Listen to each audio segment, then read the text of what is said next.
Look, a train is slowly approaching in front of us. Normally, it should be going in a straight line along these two tracks. But I want him to turn right along the two tracks on the right. So how do you do that? This requires the use of the track switch system to enable the train to change tracks. The original turnout system was manually operated by workers. It is driven by a series of iron chains under the switch machine, which operate the nearby link mechanism. Thus, it moves the switch points in the track switch to make the train go to different tracks.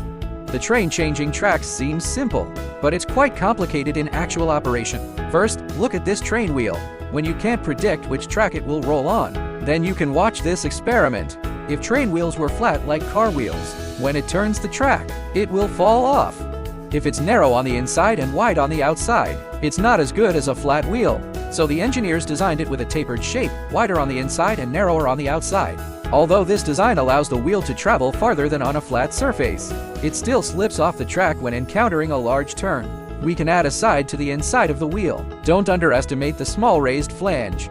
It gets stuck inside the track. It can not only prevent the train from derailing, but also guide the train's direction. Now let's go back to the previous question. Which track will the wheel of this train roll to? With the guidance of the flange, its direction is clear. What if I want the wheel to go to the left rail? It's actually quite simple. Just split the track in half from here, according to this concept. We simulate that when a pair of wheels of a train roll in sync. We can achieve this by simultaneously moving both switch points to guide the direction of the train, whether it's changing tracks to the left or right. It seems to be fine, but in reality, this design of track is not feasible, because at the intersection of the two tracks, we'll catch the raised flange of the train's wheels, causing the train to derail.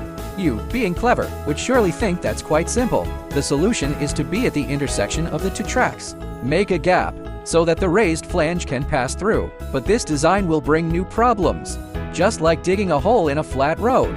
Although the car can pass through, it's bumpy.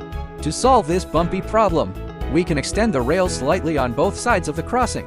With the support of the extension, the train wheels will no longer bump, but it brings new problems. When the train passes through the extension section, it might lead you astray, rolling to the other track, which will cause the wheels on the other side to derail. So the guardrail was introduced. Its function is to guide the train wheels to the designated track. Because the switch rail is the point of force, it wears out more quickly, so it needs to be replaced regularly.